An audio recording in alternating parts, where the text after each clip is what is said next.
بسم الله الرحمن الرحيم. الحمد لله رب العالمين والعاقبة للمتقين، الصلاة والسلام على أشرف المرسلين سيدنا ومولانا محمد صلى الله عليه وعلى آله وأصحابه وأتباعه وأحبابه. Alhamdulillah, ulimwengu wazidi kuendelea. Zombo hizi zasaidia sana, na nadhani mpaka sasa zafanya kazi hiyo, watu kuona majumbani kwao. Zidini kuhakikisha kwamba chombo hiki chasikilia nyumbani. Sikukosa yaliyopita kwa kadiri ya kwamba niko nyumbani mpaka nimekuja hapa. Kwa ajili hiyo yataka wafahamishe watu kwamba sisi tuko katika ulimwengu wenyewe wa teknolojia. Mama aliyoko nyumbani apika futari aweza kuweka na mobile yake akawa ataliona darasa hili. Pengine kitu hiki hakiyaingia katika fikra za watu. Ni lazima wapewe fikra kama hizi, bali hata ikiwa kufundishwa wafundishwe. Usione ziko zitu hizi kweli katosha. Kuna wengine hawahisi namna kufaidika. Kuna mfano watuambia kitu chochote ni silaha dhu haddaini. Kila kitu ni silaha yenye makali mawili. Wamependa tu kunena hilo, lakini wamependelea nini? Ni kizuri, ni kiofu. Kila kitu ni kizuri, ni kiofu. Wewe ukiwa na mobile yako ni mzuri na ni mbovu, kwa sababu ndani kuna mazuri, kuna na maovu. Ukishughulika na maovu, kile kitu kitakuwa ni kiovu. Ukishughulika na mazuri, kile kitu kitakuwa kizuri. Hakuna kitu kiovu. Chochote chaweza kuwa kiovu na chochote chaweza kuwa kizuri, na ni rahisi kulifahamu kama hilo. Leo ni siku ya 3 katika mwezi wetu wa Ramadhani, ambao kwamba mwezi wa Ramadhani ndio mwezi alioteua Mola ishuke Qur'ani. Qur'ani kuzidi kupana na faida ilishuka kwa namna nyingi, namna 3 mpaka 4. Kwanza kabisa yalikuweko katika Lawh al-Mahfuz. Lawh, ubao. Mola ana ubao. Sikupitia katika mawazo kwamba ni ubao huu wa mashua au ni ubao wa mbao. Mola ana ubao kiasi cha akili zetu tu tuelewe kwamba Mola ana ubao. Uko vipi hatujui, lakini ni Lawh Mahfuz. Qur'ani, innahu la Qur'an karim fi kitabin maknun la yamassuhu illa al-mutahhar. Hiyo Lawh al-Mahfuz hakuna aipatao isipokuwa walikuwa wasafi. Hili ni Qur'ani tukufu fi lawhin mahfuz, ndani ya Lawh Mahfuz. Ilitungwa safari ya kwanza, ilitungwa katika Lawh al-Mahfuz, ikaetwa katika al-Baitul Ma'mur. Hapo ilikuwa ni safari ya kwanza. Albaitul Maamur na mahala iliyoko Lawhul Mahfudh zimekabiliana, na Albaitul Maamur na Alkaaba zimekaribiana. Hata tulikisoma katika Miraji, likianguka jiwe tu katika Albaitul Maamur haangukia Alkaaba. Qur'ani ilitoka katika Al-Lawhul Mahfudh yote jumlatan wahida, mara moja. Hapo ndo tukaambiwa ilikuwa ni Ramadhani. Kwa hiyo kutufasiria iliposhuka katika Al-Baitul Maamur, kwa sasa yashuka katiti, udoho kwa kadri ya zitupo zenye kutuka. Alikishushiwa mtume na mtume akibaini ikitoka wapi katika Al-Baitul Maamur. Ilikuwa karibu miaka 23. Ilikuwa haishuki ila kwa wakai, yakizuka mambo basi ushuka ile aya ikabaini, bashuka mpaka ikamalizika. Ilikuwa ikishuka munajjama, mafungu, likizuka yambo. Hiyo safari ya pili. Safari ya tatu, Qur'ani hini wakapoa masahaba za mtume, ikawa pia Qur'ani imeshuka kwa masahaba kwa kuipokea. Yalikuwa iko kitambo, lakini iko mbange katika mifupa ya ngamia, katika ngozi, katika makaratasi, katika kila mmoja unayo sehemu yake ile, mpaka ikaya siku masahaba wakaamua kwa kwamba mara nyingi sisi henda jihadi na watu hufa na wale wafaa wengine mahafidhul Qur'ani, bora tuikusanye Qur'ani. Tukapijwa pembe, kila mwenye Qur'ani aiete. Yalikuwa iko kwa watu masahaba, lakini huyu una sura moja, huyu una magombo mawili matatu, huyu una hini, huyu una hini. Zikakusanywa zote, wakaetwa wanaohusika, kwa ufupi ikawekwa ile Qur'an. Ikatoka misahafu karibu 6. Kwanza waliiza baadhi ya masahaba,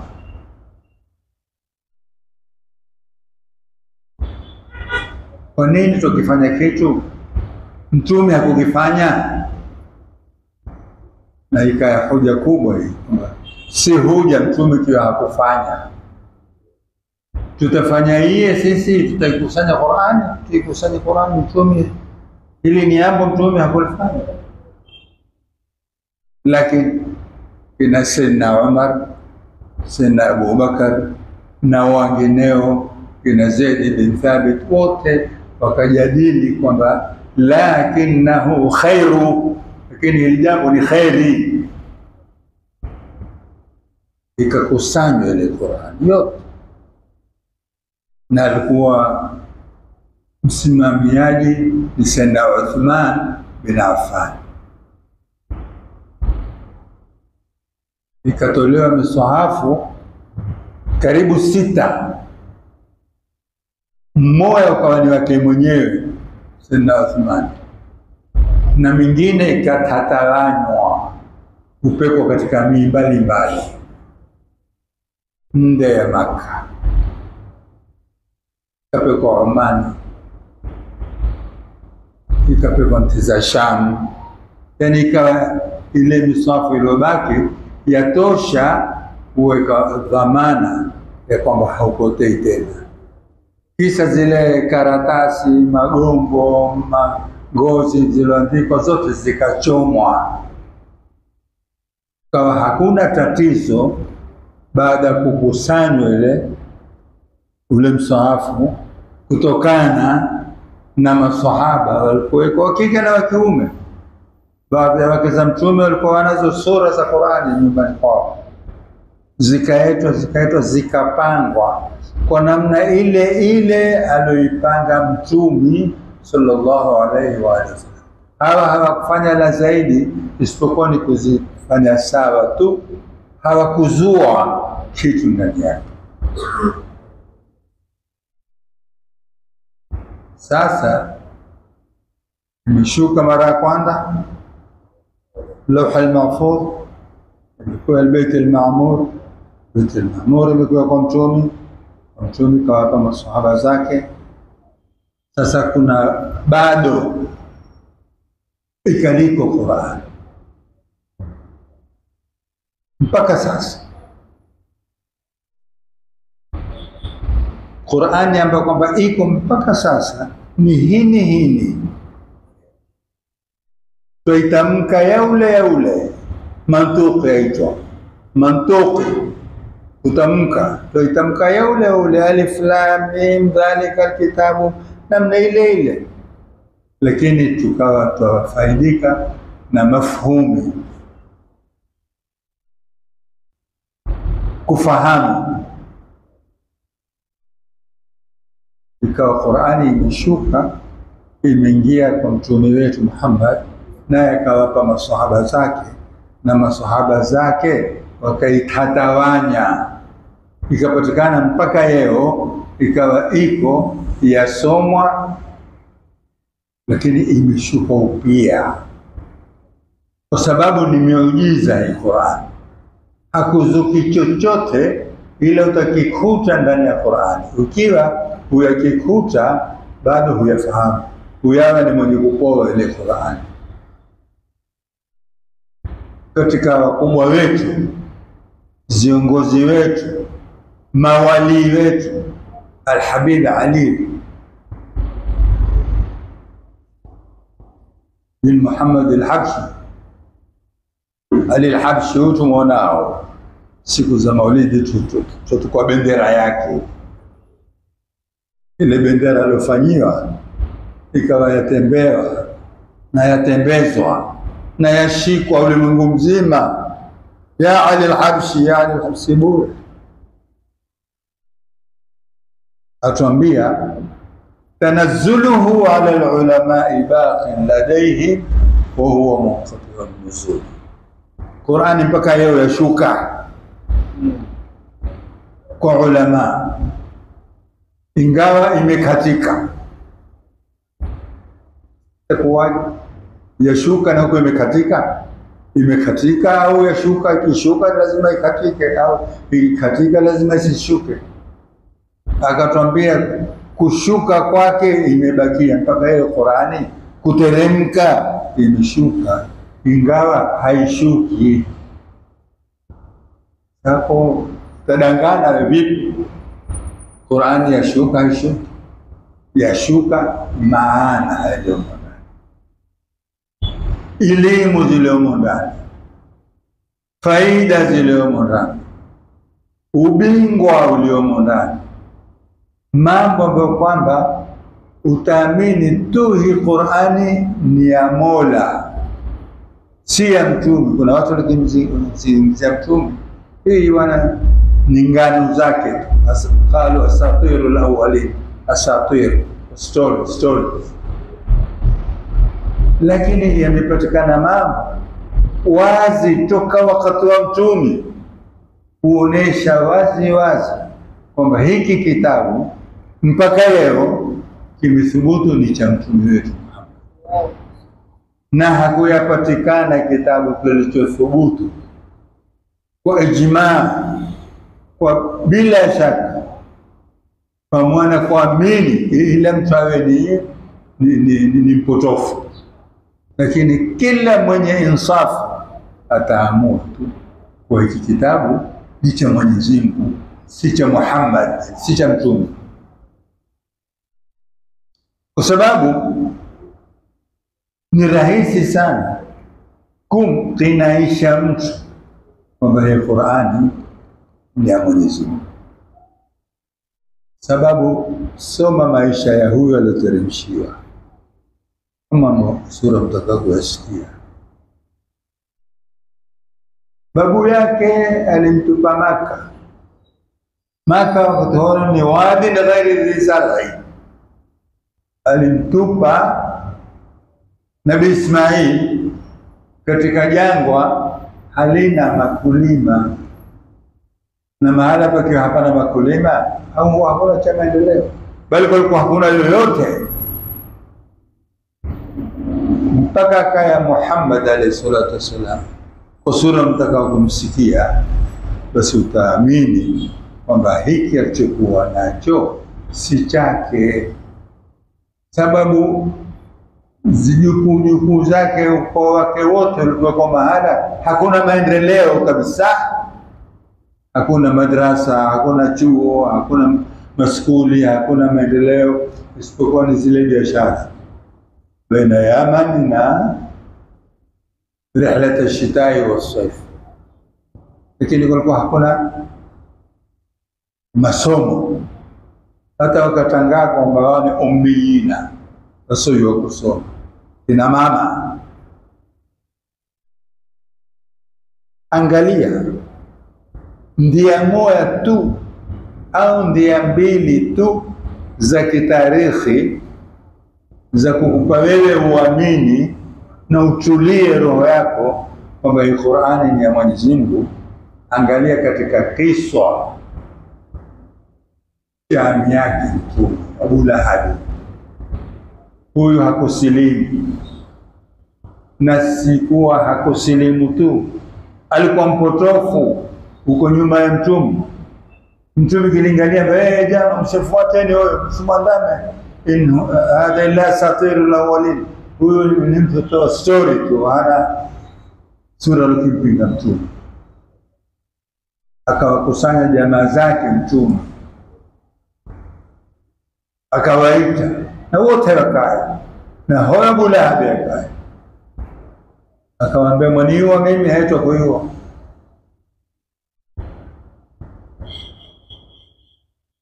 Ni mkweli kwenu si mkweli? Kwamba hatuja kujaribu urongo. Mkiwaambia jeshi hilo laja, mtaamini? Naam, tutaamini, sababu wewe si mrongo kwetu. Angalia kukubali kwao, kama basi mimi ni mtume, kufu basi mimi ni mtume, mkanyinyi muamini mimi sijawajaribu urongo, basi mimi ni mtume, tena kuna adhabu nyuma mkitoamini. Wakakasirika. Alokasirika ni Abu Lahab, ammi yake. Huyu ni ammi yake Mtume kwa mama na baba. Akamwambia, wewe ali hadha jamaatana, umetutoa huko kutuambia haya, ali hadha jamaatana tabban lak, maangamivu ni yako, mna kuangamia wewe. Qur'ani haikushangaa, ikashuka, tabbat yada Abi Lahab, yeye ndio ameangamia, mikono yake hata kuwa na nguvu, na yeye mwenyewe ameangamia. Mali yake hayatomfaa kitu, wala kijana chake hayatomfaa. Yeye na mkewe watangia motoni. Sasa hapa ndipo pamoja tupatakapo. Yeye na mkewe, sayasla naran, ataingia motoni Abu Lahab, wa mraatuhu, na mkewe. Angalia Qur'ani kwamba ni ukweli. Je, leo angalitoka Abu Lahab akaja kwa Mtume akamwambia nimekuwa kusilimu, afukuza? Hawezi kumfukuza. Na akisilimu ili Qur'ani itabidi isahihishwe. Leo umenena huyu mtu tangia motoni, yeye na mkewe, Sasa amekuwa amesilimu, tangia tena motoni? Hawakuweza kusilimu, na aliketi miaka 10. Angaliweza kuwa hata kama kwa dhihaka, Muhammad, nimekuwa kusilimu. Mtume atamwambia kuisha, umeweza kupita. Hakuweza kusilimu. Hiyo ni muujiza. Kukata yamo, wewe wamkatia mtu yamo, humjui ni mkweli, atakubali au atabadilika. Hakuweza kubadilika. Basi na mangapi ambapo kwamba naamini hayotokosa kupatikizwa katika darasa zetu hizi za kuonyesha miujiza ya mtume wetu katika Qur'ani, ambapo kwamba mpaka leo iko kushuka mara 4, ndio hii kubakia katika nyoyo za ulama. Qur'ani mpaka leo iko na yashuka, kushuka kwa wenyewe kila siku, wagundua maana mapia. Hakuzukia jambo lolote, ila utaikuta Qur'ani ni muhaimin, imefinika, imetawalia. Lawh al-Mahfuz, al-Bayt al-Ma'mur, mtume wetu Muhammad, masahaba za mtume, sisi nene sisi. Lakini mimi huiona simu hiyo, shauri yako. Lakini sisi hiyo imeshuka kwetu. Wa kauli ya Al-Habib Ali Al-Habshi, kushuka yashuka mpaka yeye. Kushuka si kushuka ile maandishi, maana utakuta maana, wewe utastaajabu, utazikuta zitu haimkiniki mtume kwamba aliweza kuzizungumza wakati ule, kwa sababu hazikujulikana, ila sasa alizipata tu kama si mtume mwenzi. Hili latupa sisi ighra, kututia ghera. Tusomeni Qur'an, tusomeni huku tukiua kule kuisoma tu ni ibada. Ta'abbada Allahu bitilawatihi, Mwenyezi Mungu amekubali ile Qur'ani kuisoma tu kwamba ni ibada. Bifahamin wa bighairi fahamin, ufahamu sifahamu. Ukisoma wewe kila harufu moja una hasanati 10, wafutiwa dhambi 10, watukuzwa daraja. Akatwambia la aqulu alif lam mim harf, sineni pale kusoma alif lam mim ni harufu, la.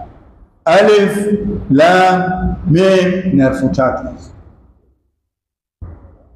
Tena Mola akapitisha kwamba maneno yaliyomo ndani ya Qur'ani yote ni maneno ya Mola,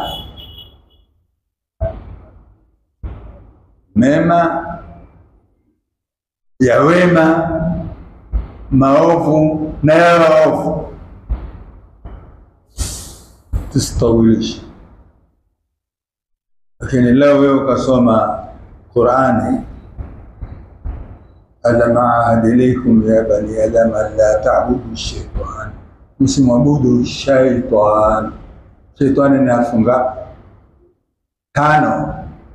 Sasa zipige, si shetani, lakini utapata thawabu yule kwamba wewe mso shetani katika Qur'ani. Ule shetani shaitani, si shetani tu, na Firauni pia, Firauni. Si Firauni tu, Hamana. Si Hamana tu, Ibilisu. Wewe zengie kile wenye harfu 5, wema mbali walokuwa waovu. Lakini ukisoma Qur'ani ukamtaja shetani, ukamtaja Ibilisi, ukamtaja Qaruni, 5,500 hizo zote za kutosha, wewe utapata thawabu 30. 10 daraja, 10 kufutiwa dhambi, 10, kwa sababu si maneno tena ya shetani pale, ni maneno ya Mola. Usije tupasa sisi kwa daraja ya kwanza tuisome hata kama hatuyafahamu. Kule kusoma ni ibada. Na baadhi ya ulama rahimahumullah, Mungu awarhamu, walikisema ina maana gani kusoma Qur'ani uelewi chochote? Kama mfalme amekuletea barua, wewe ushike barua waisoma tu. Hakika katiti ilikuwa sinene namna ile. Nikitaka watuambie kusoma ni ibada, na uzuri zaidi ni usome ufahamu, na uzuri zaidi baada ya kufahamu uweze kutumia katika ambayo kwamba wewe unayo nafasi kutumia. Si yote kwa wewe utaweza kuyatumia. Kuna mengine ya kiserikali, mwizi akijepa huna ruhusa kumkata mkono, wewe si kazi yako. Mwenyezi Mungu atasijalia kheri inshallah.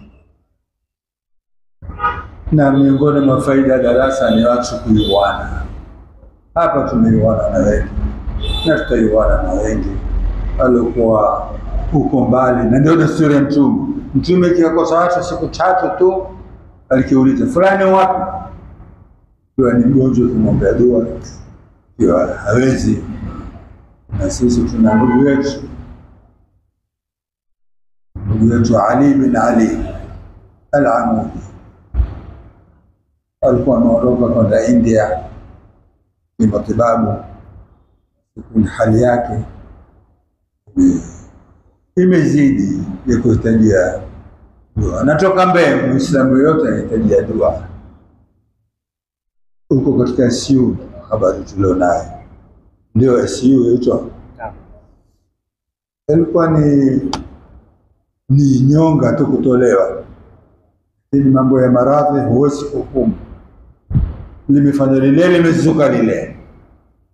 Basi letu sisi kwa hukumu ya Uislamu tu kwanza. Kisha kwa hukumu ni wenyewe hapa.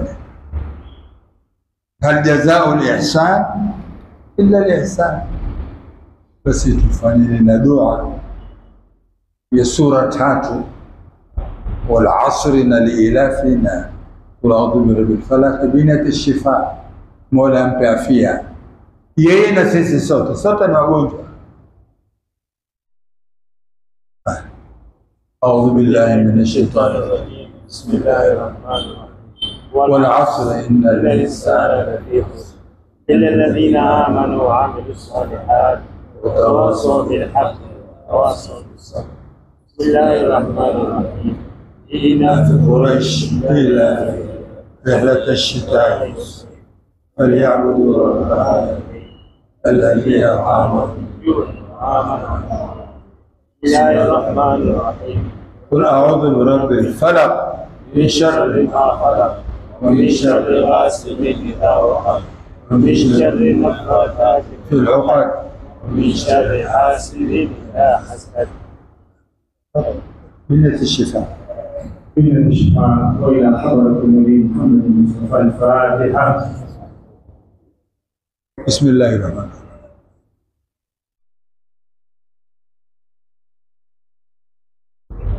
الحمد لله رب العالمين والصلاة والسلام على رسول الله اللهم ارحمنا بسيدنا الإخلاص الشافي وعافية المعافي لا شفاء إلا شفاء. شفاء لا يغادر سقما ولا ألما يا كافي يا وافي يا حميد يا مجيد.